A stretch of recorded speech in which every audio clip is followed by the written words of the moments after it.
When your stepdaughter tells you she's dying, the last thing you expect is to be caught in an elaborate lie. But that's exactly what happened to me last spring. And it cost me more than just money. It shattered my faith in family and forced me to question everything I thought I knew about love and trust. I'm Catherine Walsh, 52, married to Tom for the past 15 years. His daughter Ashley was 12 when we first met, and I'd spent years trying to be the perfect stepmother, supportive but not pushy, loving but respectful of boundaries. Now, at 27, Ashley had grown into a beautiful young woman with her father's charm and her late mother's delicate features.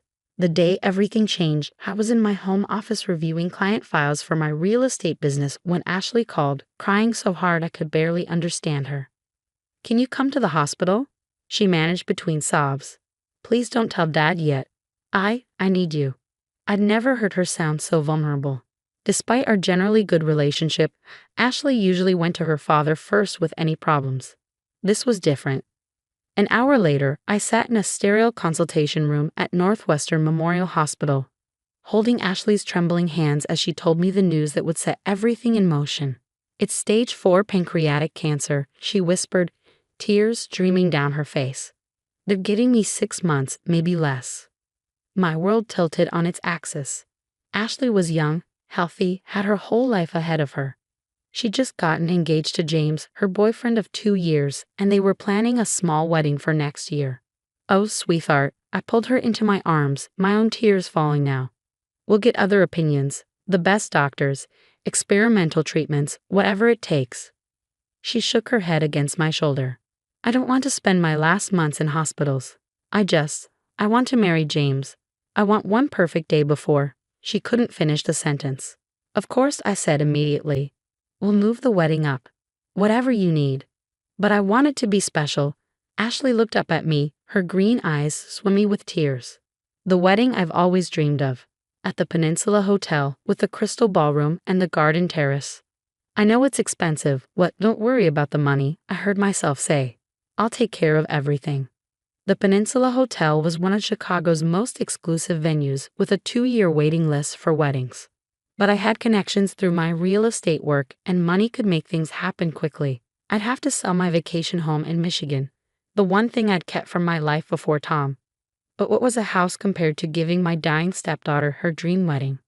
Looking back, I should have seen the red flags. The way Ashley insisted on keeping her diagnosis secret from everyone except James and me. How she didn't want her father involved in the wedding planning. The convenient excuse that she didn't want him to worry to see him suffer through another loss after her mother's death from breast cancer 15 years ago. But grief and panic have a way of blinding you to things you might otherwise question. I threw myself into planning the perfect wedding, pulling every string I had to make it happen in just 6 weeks. The Peninsula's events manager was an old client who owed me a favor. The florist was a friend who agreed to work overtime. The designer boutique that had Ashley's dream dress made alterations their top priority after I explained the situation. Money flowed out of my accounts like water. The venue deposit alone was $50,000. The dress was another $15,000. Flowers, catering, music, decorations. Every time I turned around, there was another bill to pay. "Are you sure about this?" Tom asked one night as I reviewed the catering contract. "It seems like an awful lot for a wedding that's being planned so quickly." "She deserves it," I said firmly, not meeting his eyes. I hated lying to my husband, but I'd promised Ashley I wouldn't tell him about her diagnosis yet, and the Michigan house has been sitting empty anyway. It's time to let it go. The house sold quickly, the market was hot, and I priced it to move. The proceeds covered most of the wedding expenses, though I still had to dip into my retirement savings for the rest. Ashley threw herself into wedding planning with an enthusiasm that sometimes seemed at odds with her supposed condition. There were no visible symptoms of her illness, but I told myself that was the blessing of youth and good genes, that she was putting on a brave face. 2 weeks before the wedding, I was at Ashley and James' apartment, dropping off some samples for the table settings. They weren't home, but I had a key for emergencies. I was leaving the samples on their dining table when I knocked over Ashley's purse. As I picked up the scattered contents, a medical report fell out of a folder. My heart stopped as I read the letterhead. It was from Northwestern Memorial, dated just a few days ago. But it wasn't a cancer diagnosis. It was a pregnancy test. Positive. 12 weeks along. My hands shook as I read further. No mention of cancer. No terminal diagnosis. Just a routine prenatal checkup report showing a healthy mother and a healthy baby. The front door opened before I could process what I was seeing. Ashley walked in, stopped dead when she saw me holding the report. "I can explain," she said quickly, but her face told me everything I needed to know. There was no cancer. There never had been. I sank into a chair, the report crumpling in my grip. "Why?" was all I could manage to say. Ashley's face crumpled, but I couldn't tell if the tears were genuine or just another performance. "James's parents are super religious," she said, her voice small. "They would never accept a pregnant bride. We needed the wedding to happen quickly, before I started showing.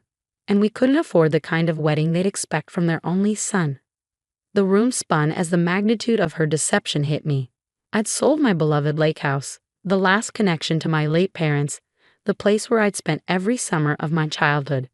I drained my retirement account, all for a lie. "Does James know?" I asked, though I already knew the answer. He had to be part of it. No one could fake that level of concerned devotion I'd seen from him these past weeks. Ashley nodded, unable to meet my eyes. "It was his idea to say it was cancer. He knew about your lake house, knew you'd do anything if he thought I was dying." The calculation in those words made me physically ill. They targeted my deepest fears, my love for my stepdaughter, my memories of her mother's death, all to fund their perfect wedding. But the worst was yet to come, because what Ashley said next would reveal an even darker side to their deception, one that would shake our family to its very core. "You don't understand," Ashley said, her voice taking on a desperate edge. "James isn't just worried about his parents finding out about the baby. He needs this wedding to happen now because of the inheritance." I stared at her, still clutching the medical report. "What inheritance?" "His grandfather's trust fund. James stands to inherit $5 million. But there's a catch. He has to be married in a socially appropriate manner before he turns 30. That means a big wedding, at a prestigious venue, with all the right people attending. If he doesn't meet the requirements, the money goes to his cousin instead." The pieces started falling into place. "And when does he turn 30? "Next month," Ashley whispered, right after the wedding. My mind raced back through everything I knew about James. The prestigious law firm job he just left to start his own practice. The expensive clothes and watches he somehow afforded on a starter lawyer's salary. The way he'd encourage Ashley to dream bigger for the wedding, knowing I would pay for it all. "So this was never about the baby," I said slowly. "You used my love for you, made me think you were dying. Also, James could get his hands on his trust fund." Ashley's face hardened slightly. "We're going to pay you back with interest. As soon as James gets the inheritance. Do you hear yourself?" I cut her off. "You faked having cancer, Ashley. Cancer. Do you have any idea how many families would give everything they have for their loved ones to not have that diagnosis? How many people are actually fighting for their lives right now?" She had the grace to look ashamed, but only briefly. "What's done is done. The wedding's in 2 weeks. Everything's paid for. You can't back out now. Watch me." I stood up, gathering the scattered contents of her purse. "I'm telling your father everything. If you do that," Ashley's voice turned cold, "I'll tell him about the affair." I froze. "What affair?" "The one you're having with Michael Bennett, Dad's best friend. I saw you having lunch with him last month at the Four Seasons. Very cozy." I almost laughed. "Michael Bennett is my real estate attorney. We were discussing the sale of my lake house. The one I sold to pay for your fake dream wedding. I have the billing records to prove it." "But Dad doesn't know that," Ashley countered. "And Michael's wife just left him. How do you think it would look? The secret meetings, the large bank transfers, the emotional distraction you've been showing lately." I sat back down, suddenly understanding the full scope of her manipulation. She'd planned this, created a backup story to keep me quiet if I ever discovered the truth. "When did you become this person?"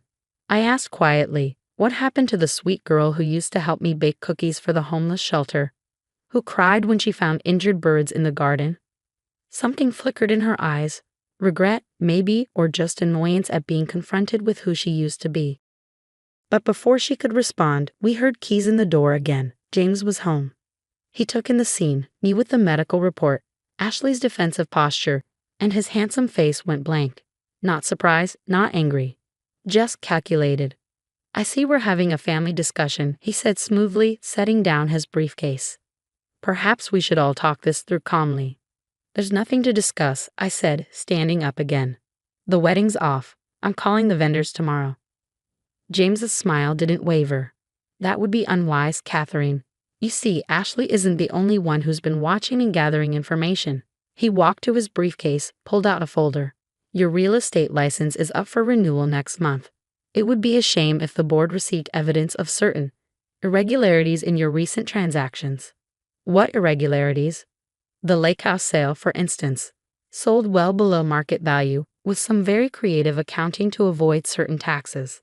I'm sure there's a reasonable explanation, but investigations can be so time-consuming and damaging to one's reputation. My blood ran cold. He'd been planning this too, documenting everything I'd done to quickly sell my house and fund their wedding. Actions that, taken out of context and twisted the right way, could indeed look suspicious. You're blackmailing me, I said flatly. We prefer to think of it as protecting everyone's interests, James replied. The wedding happens as planned. 2 weeks later, I receive my inheritance. We then buy you a new lake house. Larger, better location. Everyone wins. I looked between them, my stepdaughter and her fiancé, both watching me with a mixture of threat and false sympathy. In that moment, I saw them clearly for the first time. They were perfect for each other, but not in the way I'd originally thought. Okay, I said quietly. You win. The wedding goes forward. They both relaxed slightly, James's smile turning triumphant. I knew you'd see reason. But, I held up my hand, I have one condition. We tell your parents everything, James. Tonight. All of it. The baby, the trust fund requirements, everything. If they still want this wedding to happen, fine. But no more lies. Absolutely not, James snapped, his smooth facade cracking. My parents are coming to dinner at my house tonight. I finished for him. Ashley told me yesterday they'd accepted the invitation, so either you tell them or I will. They tried to argue, to threaten, to negotiate, but I stood firm. Either the truth came out on their terms or on mine.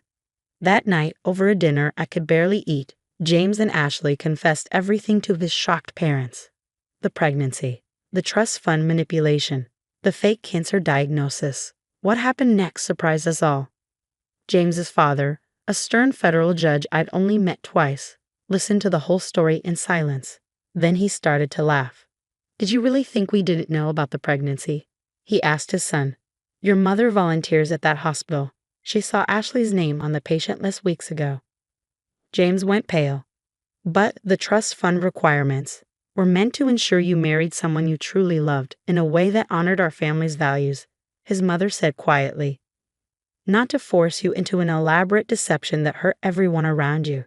The money was never real, his father continued. The trust fund exists, yes, but the marriage clause was something I made up when I saw how materialistic you were becoming.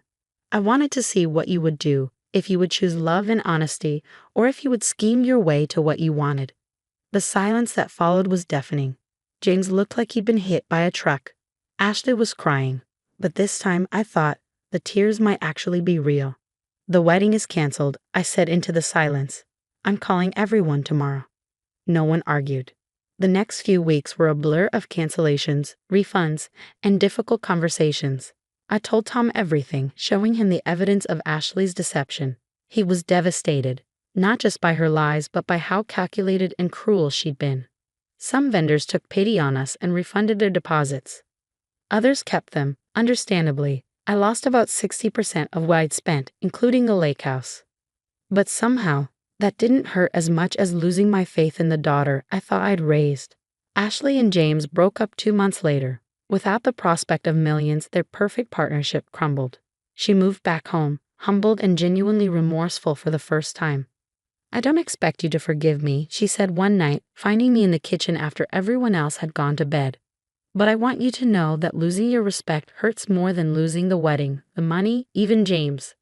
I looked at her, really looked at her. She was 6 months pregnant now, showing clearly, her face stripped of the manipulative confidence she'd worn like armor. You know what the saddest part is? I said finally. If you just told me the truth from the beginning, about the baby, about wanting a nice wedding before you started showing, I would have helped. Not with selling my house, maybe, but I would have found a way, because that's what family does. I know that now, she whispered. I got caught up in James's dreams, his plans. I forgot who I was, who you raised me to be. Slowly, carefully, we began to rebuild. Ashley had her baby, a girl she named Catherine after me. It was a peace offering, a promise to do better, to be better. I never did get the lake house back, but last summer, Ashley found a small cottage for rent on the same lake, just a few miles from my old place. She used her savings to rent it for a month, invited me to spend time there with her and the baby. It's not the same, I know, she said as we sat on the deck, watching the sunset over the water. But maybe we can make new memories here. Better ones, built on truth this time. I looked at my granddaughter, sleeping peacefully in her carrier, and felt something heal inside me. Not everything, some broken trust can never be fully repaired, but enough to move forward, to find a new kind of relationship with my stepdaughter.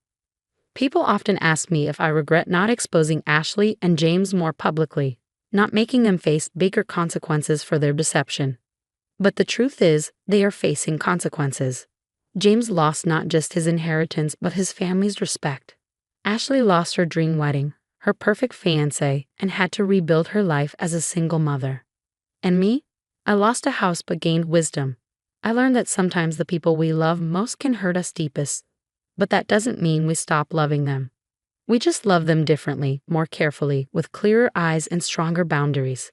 Last week, I received a letter from James's mother. Inside was a check for half of what I'd spent on the wedding. "This doesn't make it right," she wrote, "but it's a start. Thank you for having the courage to tell us the truth. You saved not just your family, but ours too." I haven't decided if I'll cash the check yet. Part of me wants to use it as a down payment on a new lake house. But another part thinks maybe it's better to let go of the past entirely, to build something new instead of trying to recreate what was lost. After all, that's what real love does. It builds new things from the ashes of what was broken, hoping that what rises will be stronger, truer, and more authentic than what came before.